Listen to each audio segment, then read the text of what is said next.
Shalom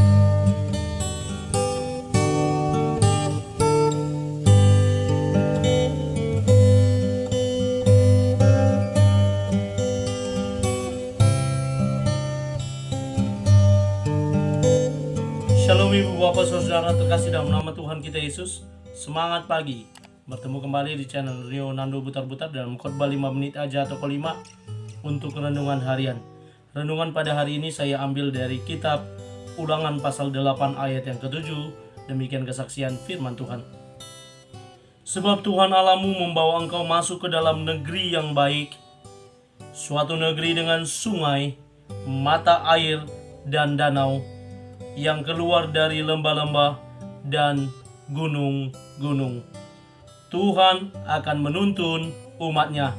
Ibu bapak saudara terkasih dalam nama Tuhan kita Yesus, berbicara tentang tuntunan atau pegangan atau pengiringan. Mungkin kita bisa membayangkan ketika kita menuntun anak kita yang masih balita, yang mana kita membawa mereka supaya mereka dapat berjalan sesuai dengan tujuan dan arahan yang daripada kita. Terkadang seorang anak ketika tangannya lepas dari tangan orang tua, maka dia akan berjalan sesukanya. Ya, dia akan menerobos ke sana kemari, dan itu bisa berakibat fatal jika ada kendaraan yang mungkin saja bisa menyenggol atau menabraknya. Itu yang sangat berbahaya. Saya ingat ketika saya masih kecil dulu, ya, kurang lebih kelas 3 atau kelas 4 SD, ketika kami turun dari mobil bersama ibu saya almarhum, saya tiba-tiba merasa sok hebat dan sok jago. Saya langsung menyeberangi jalan menuju ke seberang, dan ibu saya langsung histeris teriak-teriak. Karena apa? Saya yang masih anak SD kelas 3 yang masih perlu dalam tuntunan orang tua, saya langsung nyebrang sendiri.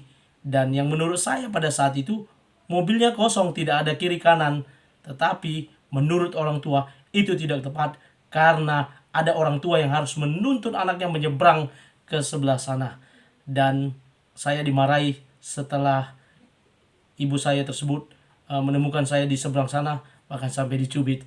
Dan itulah orang tua. Memang orang tua dengan kasihnya kepada anaknya, maka mereka menginginkan anaknya ada mengikuti tuntunan yang ditunjukkan atau dibawa oleh orang tua. Ibu bapak saudara terkasih, saya juga teringat dengan nats ini, di mana Allah yang menuntun bangsanya kurang lebih 40 tahun. Ketika mereka keluar dari Mesir, mereka berputar-putar di sana. Karena apa? Karena kenakalan dari bangsa itu yang melepaskan tangannya dari tuntunan Allah, yang merasa diri mereka hebat, yang merasa diri mereka bisa.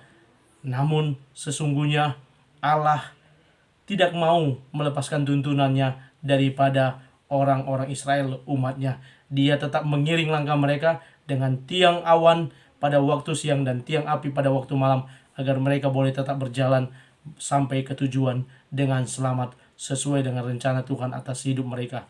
Karena itu ibu bapak saudara terkasih dalam nama Tuhan kita Yesus, seperti yang dikatakan Musa dalam nats ini, bahwa Tuhan Allah akan membawa mereka masuk ke dalam suatu negeri yang telah dijanjikan Allah, negeri yang kaya akan susu dan madu, negeri yang penuh dengan sungai, mata air dan danau yang keluar dari lembah-lembah dan gunung-gunung. Kita tahu kehidupan di Timur Tengah yang banyak padang pasir, air merupakan hal yang sangat sulit.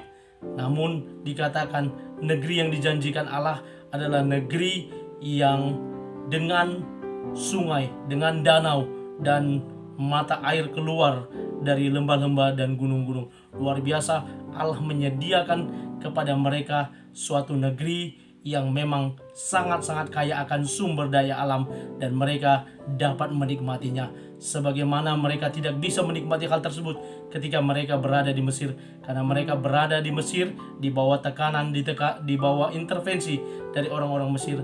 Bahkan mereka adalah budak di sana, di mana Firaun menyuruh mereka untuk membangun Mesir. Ibu bapak saudara terkasih, mari melalui kebenaran firman Tuhan yang menjadi renungan pada hari ini, kiranya boleh menjadi suatu refleksi bagi kita, di mana kita boleh belajar untuk tetap belajar mengikut tuntunan daripada Tuhan. Tuhan senantiasa mengiring langkah kita, kemanapun kita melangkah, kita boleh melangkah pasti bersama dengan Tuhan.